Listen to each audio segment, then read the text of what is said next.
Muy bien, bienvenidos a las noticias y hoy lo que vamos a estar comentando va a ser lo primero de todo, lo más esencial, y es que Kimikado Thinking es un modelo abierto de Moonshot, una compañía china pensado desde la base como agente que piensa y no se limita a escribir texto, sino que planifica, razona paso a paso y usa una herramienta por su cuenta. En la práctica puede encadenar entre 200 y 300 llamadas a herramientas seguidas sin que tengamos que intervenir, lo que le permite abordar tareas muy largas y complicadas sin perderse. La arquitectura acompaña esa ambición. Es una mezcla de expertos con un total del orden del billón de parámetros, pero unos 32.000 millones activos en cada paso. Trabaja además con una ventana de contexto de 256.000 tokens, suficiente para ingerir de una sentada algo equivalente a un libro extenso.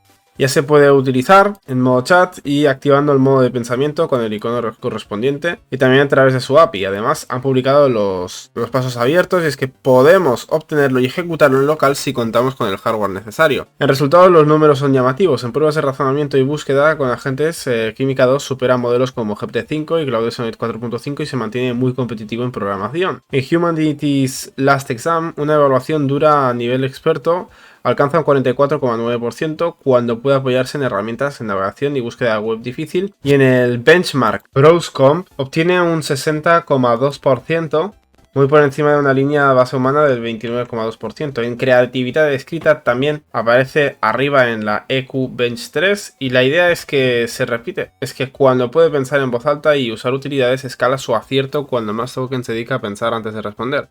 Veamos como razón, y es que Kimikado Thinking alterna fases de planificación, acción, verificación y reflexión. Es lo que denominan pensamiento intercalado. Tras cada bloque de pasos, revisa lo hecho, contrasta con el objetivo y ajusta el rumbo. En un ejercicio de matemáticas de nivel doctoral, siguió un ciclo de análisis, búsqueda del paper clave, más razonamiento, escritura, ejecución de código en Python, comprobación y detección de errores, y así sucesivamente, y tras 23 iteraciones entre pensar y buscar y programar, llegó a la solución. Ese mismo patrón se traslada a código y a tareas de desarrollo, convirtiendo ideas en productos completos e invocando herramientas de manera autónoma. Hay ejemplos concretos construidos a partir de una sola instrucción: un clon funcional de un procesador de textos para la web, con interfaz, menús y reglas, un recurso interactivo para explicar visualmente el descenso de gradiente, una simulación en tiempo real de un virus atacando glóbulos blancos con parámetros ajustables, incluso generación musical mediante live coding en Straddle.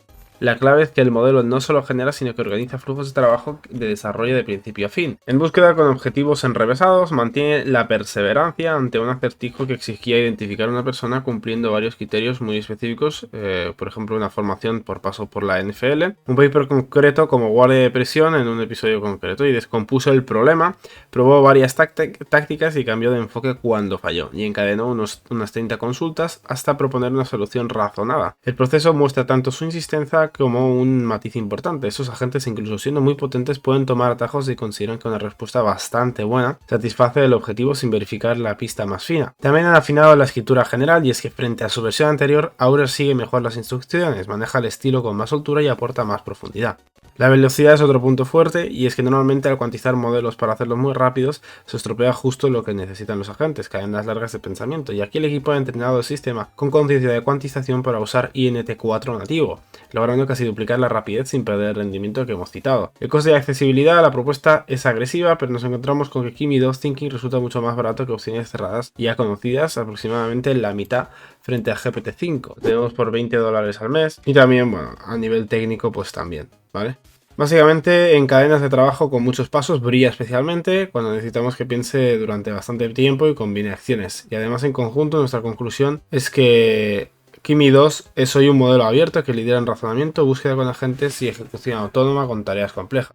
Para nosotros es la primera vez que vemos un sistema capaz de trabajar durante horas con cientos de herramientas, manteniendo el rumbo hacia ese ciclo continuo de planear, actuar, verificar y ajustar. Y eso marca la diferencia. Muy bien, pues hace 3 días fue la conferencia de Tesla en donde Elon Musk y demás participantes estuvieron presentando los siguientes proyectos que tiene la empresa, y básicamente vamos a estar empezando por Tesla Optimus, y es que se subrayó que los robots que vimos ya son reales, sin cables, y que ya caminan por la sede de ingeniería a las 24 horas y regresan solos a recargarse, explicó Elon Musk dentro de su propia oficina, y la ambición es enorme. Optimus se planteó como el producto más grande de todos los tiempos, con demanda personal y también industrial, de 3 a 5 unidades industriales industriales por cada unidad doméstica y hasta llegar potencialmente a decenas de miles de millones. Se insistió en la seguridad y en un futuro deseable. El plan de producción prevé una primera línea para 1 millón de unidades en Fremont, después de otras 10 millones anuales y más adelante escalar a 100 millones al año. Se afirmó que Optimus puede impulsar una economía mucho mayor, habilitar medicina de alta precisión y más exacta que el mejor cirujano humano y que con el tiempo permitir servicios como vigilancia y demás. Y se identificaron 3 retos que casi nadie resuelve a la vez, que son la mano, el antebrazo y la inteligencia artificial aplicada al mundo real y fabricación masiva. Tesla afirmó dominar los 3 y la línea actual de Optimus es artesanal para prototipos. La de gran volumen será totalmente automatizada con una cadencia estable de alrededor de 1 millón de unidades al año. Al coste bajarían a un nivel, lo que sería asequible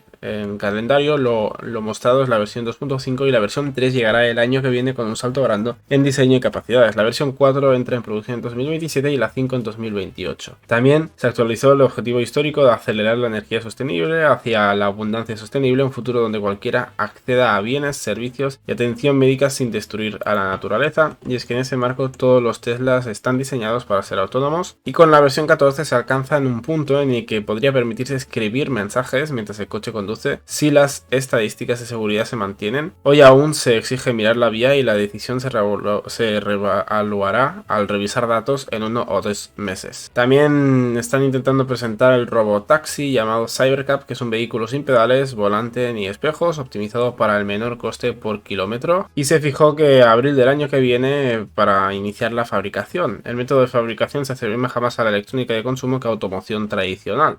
Además, tienen un poquito también de desarrollo sobre los chips de inteligencia artificial y es que se presentó el AI5 diseñado a medida para que las redes de Tesla con consumo estimado de 1/3 respecto a Nvidia o Blackwell y un rendimiento comparable y coste inferior al 10%, gracias a focalizarse en interferencia con operaciones enteras y sin lastre de compatibilidades generales. La fabricación está prevista en Taiwán, en Samsung Corea, Arizona, Texas y ya se trabaja en el AI6 con la meta de duplicar el rendimiento en menos de un año, manteniendo proceso y aún así el suministro externo no cubriría las necesidades, por eso se contempla construir una fábrica propia a escala colosal con una terrafábrica de chips, incluyendo memoria y empaquetado, y se señaló que chips y energía son los principales cuellos de botella. También se presentaron distintos modelos, S3XI y el Cybertruck, de cual se destacó la resistencia y demás, y también se fijaron varias metas en donde se afirmó que al estar meses en una fiabilidad superior a la humana en conducción autónoma, toca acelerar la fabricación y el objetivo de crecer alrededor del 50% hasta finales del próximo año, con ritmo de anualizado de 2,6 a 2,7 millones de vehículos al cierre de ese periodo. También en coste por kilómetro se ve posible bajar de 0,20 en términos actuales con mucho trabajo.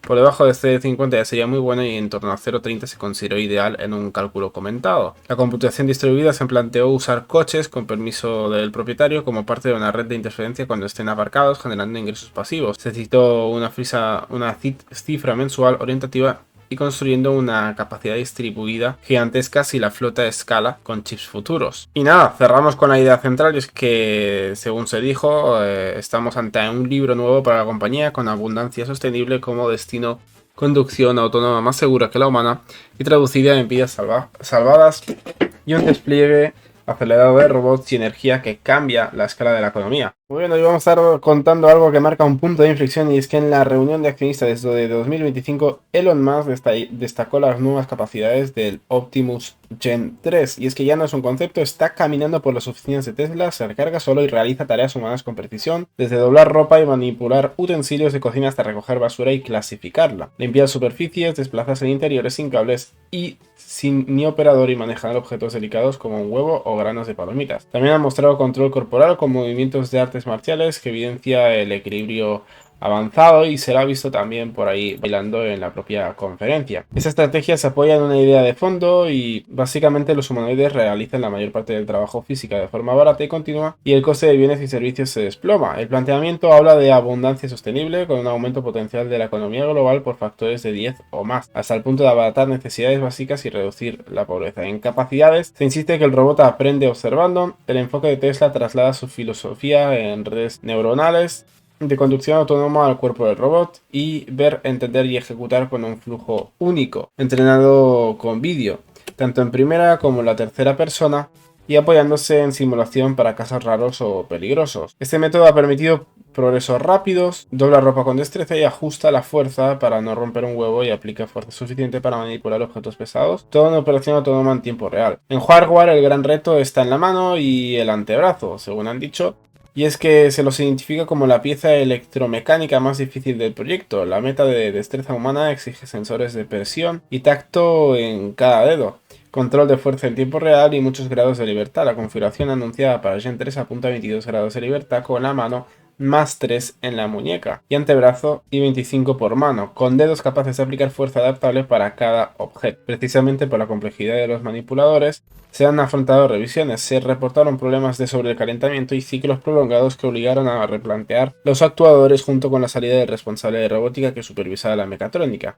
Tesla lo marca como una frase de revisión de ingeniería, pero el mercado lo leyó como una señal que la fabricación masiva aún requiere iteraciones. En calendario de versiones, el robot mostrado en 2025 se describió como versión 2.5 y el plan fija Gen 3 en producción en 2026, el Optimus 4 para 2027 y Optimus 5 para el 28, con mejoras anuales en mecánicas, materiales y software de inteligencia artificial replicado ciclos de producción tipo smartphone. Además, se está previendo una integración prevista con Neuralink, y es que la empresa ya demostró control de un cursor con el cerebro en personas y se plantea llevar esa interfaz o control a Optimus. La idea es que no haya que ordenar cada articulación y pensar toma la taza o guarda la caja, es que el chip lea la intención y el sistema de inteligencia artificial genere el plan y el robot ejecute ajustando trayectoria y fuerza. Se menciona también el objetivo de retroalimentación bidireccional, entrar en el cuerpo del robot, ver por sus cámaras y sentir presión, temperatura o vibraciones a través de la interfaz. Incluso se ha deslizado como especialización a largo plazo la posibilidad de aproximar o subir aspectos al de la conciencia a un cuerpo robótico. En décadas futuras, mientras tanto, el primer enfoque práctico es la asistencia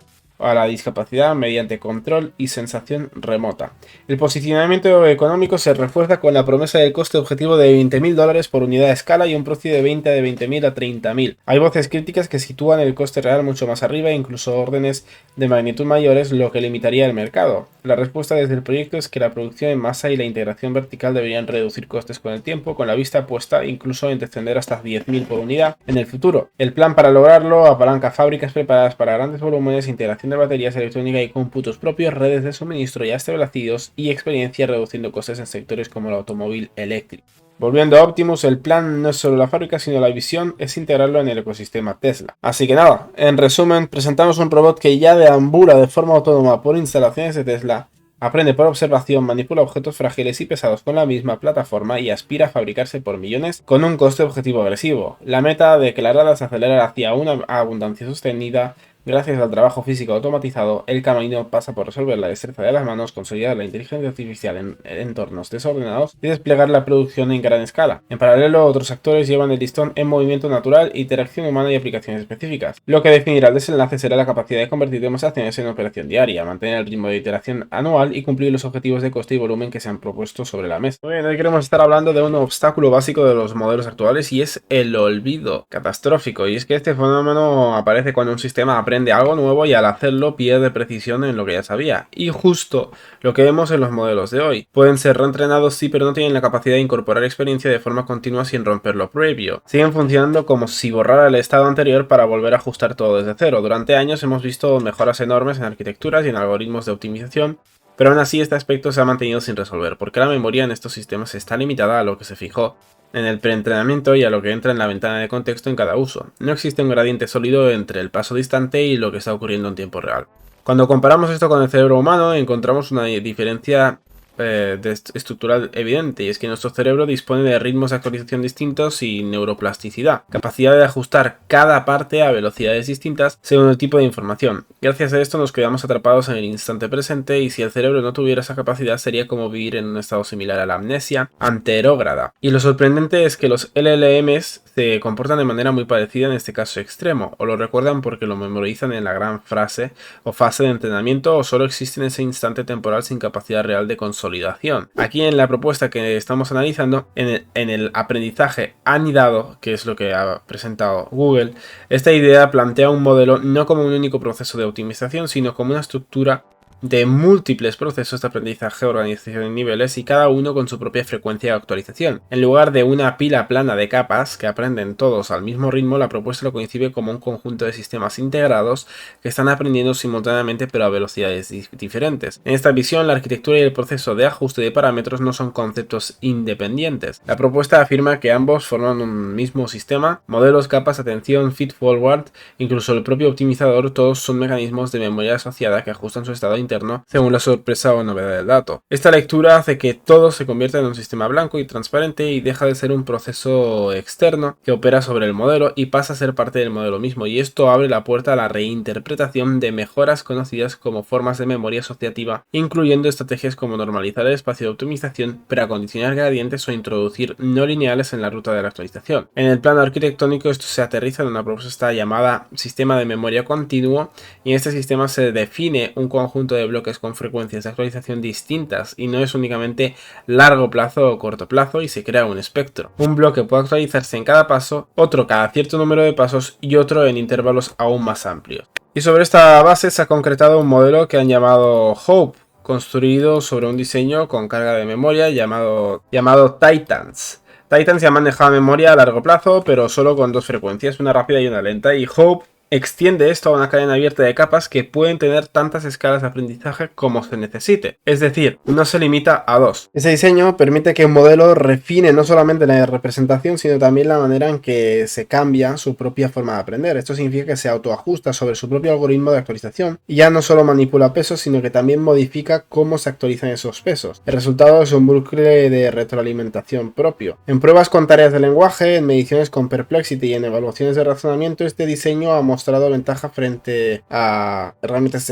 estándar. Desde la perspectiva de aprendizaje anidado, buscar eliminar esa separación histórica entre el modelo y el algoritmo de entrenamiento y propone que ambos sean una única estructura. Para nosotros eso significa que se está intentando cerrar la brecha entre sistemas rígidos y sistemas que retienen experiencia como cerebro humano. No estamos hablando de una simple ampliación de capacidad, estamos hablando de un sistema donde diferentes partes aprenden con velocidades diferentes para preservar experiencia previa sin perder adaptación, y aunque esta línea de investigación todavía está empezando, los resultados iniciales sugieren que este podría ser un paso real hacia modelos que no solo acumulen parámetros, sino que puedan ir modificándose de forma continua sin borrar lo anterior. Muy bien, empezamos con Gemini y su función en Canvas para presentaciones, y es que ahora podemos pedirle que nos monte presentaciones, como estamos viendo, y exportarlas directamente a Google Slides en un clic. Y es que, por ejemplo, si le pedimos una presentación sobre el impacto de la inteligencia artificial o lo que sea, pues Gemini va a activar el Canvas y va a generar un documento con varias diapositivas. También hay un matriz práctico que cuando partimos de PDF, si subimos un papel o un informe o una investigación y le pedimos directamente la presentación, puede responder que solo está diseñado para procesar y generar texto y que no puede ayudar. Sin embargo, si primero le pedimos un resumen del PDF y luego en otra conversación le encargamos una presentación de Google en base a ese resumen, pues lo podríamos generar también, ¿vale? También por otra parte tenemos el tenemos el Deep Research dentro del chatbot de Gemini, que Google ha ampliado esta función. Y es que además de buscar en la web, puede elaborar informes consultando nuestro correo y los documentos de Google Drive en la interfaz. Al activar la investigación en profundidad, vemos la opción de subir archivos y un selector de fuentes, y ahí decidimos si usamos resultados de búsqueda de Google o incorporamos Gmail añadiendo Drive o acotamos en una sola fuente. Podemos activar todas o dejar una mínima, pero siempre es necesario al menos un origen de búsqueda para que genere el informe, y este control por fuentes nos permite ajustar el alcance, solo web, solo Drive, combinarlo con correo o incluso incluir el propio chat como fuente. Y ahora pasamos a Notebook LM, donde la utilidad se multiplica por la variedad de formatos que ahora procesa. Además de PDFs, puede trabajar ahora con hojas de cálculo que subimos desde Google Drive, y esto abre la puerta a un caso donde los datos viven en tablas. Un ejemplo, una hoja con casi 2000 registros. Al incorporarla puede aparecer un aviso de que la fuente está vacía, como si no hubiese contenido, pero aún así en la previsualización se va a ver. En la práctica, aunque muestre mensajes alarmantes al subir la fuente, responde con análisis útiles, y lo más potente es combinar estos datos con textos de otras fuentes para generar materiales más relevantes como informes o resúmenes de vídeo o audio dentro del propio estudio. Y dentro del estudio hay otro detalle que nos facilita el trabajo, y es que podemos recuperar el prompt de personalización con el que generamos cada elemento. En generaciones nuevas aparece la opción mostrar petición, y así vemos exactamente qué instrucciones usamos para crear. por ejemplo unas tarjetas tipo quiz o un resumen de vídeo.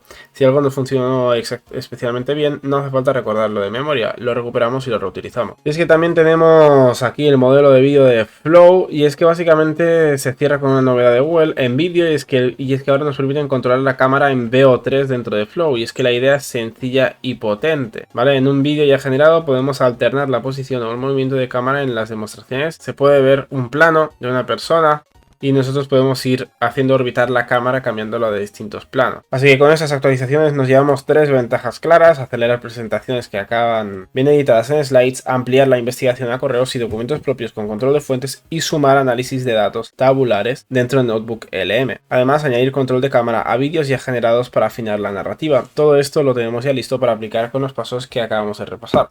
Realmente no hay grandes novedades ni cosas demasiado nuevas, ¿vale? Al final controlar la cámara es algo que otros modelos ya nos permitían. Sí que es cierto que la parte de hacer las presentaciones es algo muy interesante, y por otra parte la parte de poder subir un Excel también lo es. Bien, vamos a estar hablando de Cosmos. ¿Y esto qué es? Pues básicamente no es un chatbot ni un asistente de código. Básicamente lo que es un sistema pensado para hacer ciencia de principio a fin sin intervención durante el proceso, desarrollado por Microsoft. Básicamente le damos una meta y un conjunto de datos, y pueden ser escáneres cerebrales, genómica o materiales, y pulsamos inicio, y durante 12 horas se dedica exclusivamente a investigar. En ese intervalo llega a leer en orden unos 1500 artículos y escribir decenas de miles de líneas de Python, alrededor de unos 40.000, en una sesión típica: ejecutar análisis, contrastar hipótesis y terminar con un informe científico completo con referencias y código ejecutable. ¿Cómo conseguir sostener investigaciones largas sin perder el hilo? Pues no es un único modelo haciendo de todo, sino que coordina cientos de agentes especializados. Unos leen y condensan literatura, otros planifican y analizan datos, otros programan y prueban, y otros comparten una memoria estructurada. Es un modelo de mundo que registra qué se intentó, qué funcionó y qué falta por validar. Es en la práctica un laboratorio digital en la que las partes se comunican y actualizan continuamente. Los resultados iniciales no se quedaron en simulaciones, es que Cosmos ha producido hallazgos realmente en biología, neurociencia y materiales. Por ejemplo, al estudiar el descenso de temperatura en el cerebro, detectó que las neuronas cambian el metabolismo hacia vías de reciclaje de nucleótidos para ahorrar energía, y una pauta que encaja con observaciones de laboratorio en materiales. Al analizar celdas solares de perovskita, identificó que superar cierto nivel de humedad durante el calentamiento estropea el dispositivo, y además relacionó la presión parcial del disolvente con caída de corriente, un patrón que los humanos no habían señalado en ese conjunto. En conectividad cerebral comparó datos de varias especies, de insectos a humanos, y concluyó que la organización de conexiones sigue distribuciones log normales con relaciones cuantitativas entre longitud neuronal y número de sinapsis que se repiten entre especies. En cardiología vinculó la proteína SOD2 con protección frente a fibrosis, con ajustes que coincidieron casi exactamente con análisis humanos, y en genética de diabetes priorizó variantes con un criterio mecanístico propio y señaló una concreta, asociada a la regulación de un gen implicado en respuesta al estrés de células y de insulina. En el Alzheimer aplicó una técnica de regresión segmentada sobre la pseudotemporalidad celular para ubicar el punto en el que las neuronas empiezan a perder soporte estructural tras la acumulación de proteínas tóxicas. Más allá de estos ejemplos, la magnitud del trabajo impresiona, y es que un único bloque de 12 horas, la producción equivale aproximadamente a varios meses de investigación humana. Expertos independientes revisaron sus reportes y consideraron correctas cerca de 8 de cada 10 afirmaciones científicas, con documentos que recuerdan a manuscritos tempranos con gráficos, estadísticas y citas. La experiencia es similar a leer un investigador Nobel, solo que este puede ejecutar centenares de experimentos seguidos. Ahora bien, no es infalible ni todoterreno. Sus mejores resultados se dieron en un buque de temas con científicos en el bucle. Personas definen metas y datos, Cosmos hace el trabajo duro, y luego humanos deciden qué merece seguimiento. Se atasca más con datos desordenados o sin etiquetar. No admite instrucciones intermedias mientras corre, y hoy por hoy no maneja ficheros enormes, del orden de más de 5 GB, ni datos crudos de ciertos formatos. El cuello de botella clave es el juicio, distinguir lo verdaderamente significativo de lo que es solo correcto en términos estadísticos. Aun con esas limitaciones, marca un punto de inflexión, es que por primera vez estamos viendo investigación autónoma con resultados verificables. Bajo el capó hay dos ideas que le dan solidez. La primera es la memoria compartida, que evita olvidos y repeticiones inútiles a lo largo de cientos de pasos. Y la segunda es la trazabilidad. Cada afirmación en sus informes puede rastrearse hasta el trozo de código individuo que la produce o el pasaje exacto de la literatura que la sustenta. No es una caja negra, se puede abrir cada hilo y ver cómo llegó a la conclusión. Entonces, lo esencial es el cambio de ritmo, revisiones de literatura que consumían meses y ahora acaban en horas, y proyectos que requerían años se comprimen en meses. No eliminan a los científicos, los potencian. Nosotros marcamos la dirección y validamos el sistema, asume la carga de leer, programar y probar a gran escala con transparencia paso a paso, con sus límites bien entendidos, tamaño de datos, ausencia de control a mitad de ejecución y necesidad de criterio humano. Estamos ya ante un método de trabajo en el que la inteligencia artificial no solo asiste el proceso, sino que se convierte en el propio proceso de descubrimiento. Así que nada, ¿qué os parece esta herramienta que ha presentado Microsoft, Cosmos y sobre todo todos sus resultados, ¿no? Muy bien, hoy vamos a estar hablando sobre los hallazgos del propio backend de ChatGPT, y es que dentro del JavaScript que sirven desde el CDN de OpenAI, dentro de ese código han aparecido referencias directas a nombres de modelos como GPT-5.1, GPT-5.1 Pro, GPT-5.1 Reasoning y demás. Estos nombres no estaban en discusiones externas, sino dentro de endpoints y mapas que forman parte del código del sitio, y cuando referencias con nombre y variantes aparecen ahí, normalmente significa que se están probando internamente o que están próximos a ser activados públicamente. Esta aparición dentro del propio código es lo que ha provocado esta reacción, y no hablamos de especulación ni soporte, sino de cadenas y valores dentro de bundles reales.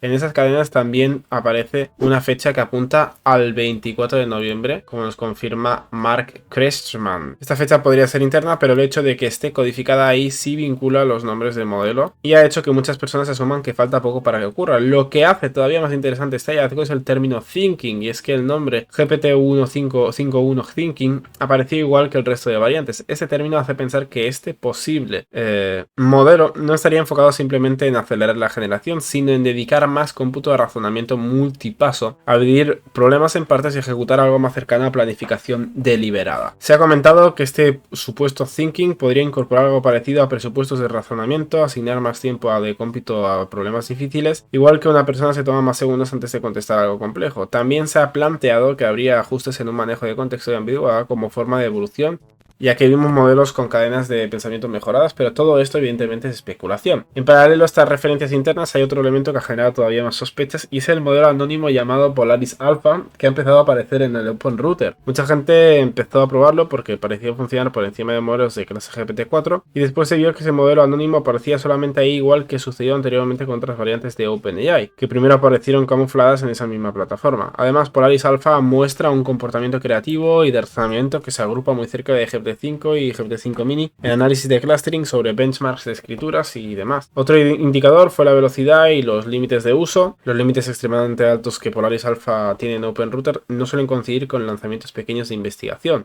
También se ha visto que el estilo visual que produce en generación de UI se parece a la estética que se ha ido haciendo común en modelos recientes de OpenAI. Y otra pieza de contexto es que en estos mismos días se comunicaron mejoras de eficiencia en CodeX y subieron límites de uso para Plus, Business Education y Enterprise, y esas mejoras mencionaban que se había conseguido más rendimiento de GPU. Esto interpretó como una posibilidad de que se estuvieran liberando recursos para otro uso interno, y esa idea encaja con la hipótesis de que otra línea de modelos estuviera lista para entrar en despliegue de prueba. Además, esa cadena de GPT-5.1 Pro Reasoning Base dentro del código recuerda también la estructura que ya existió con GPT-4, donde hubo Turbo y donde hubo variantes donde se desplegaron capacidades distintas dirigidas a tareas distintas. Otro detalle fue cuando se ejecutaron prompts y se mostraron respuestas donde el propio modelo se identifica como un modelo grande de un proveedor desconocido, y al mismo tiempo se mencionaba una cadena que coincide con la fecha de corte de conocimiento típica de un modelo interno reciente de OpenAI. Así que si unimos un poquito las referencias exactas dentro del código oficial, la aparición de nombres de variante Pro y Reasoning, la fecha de finales de noviembre incrustada en el sitio, el comportamiento de Polaris Alpha en benchmarks y el estilo de generación que coincide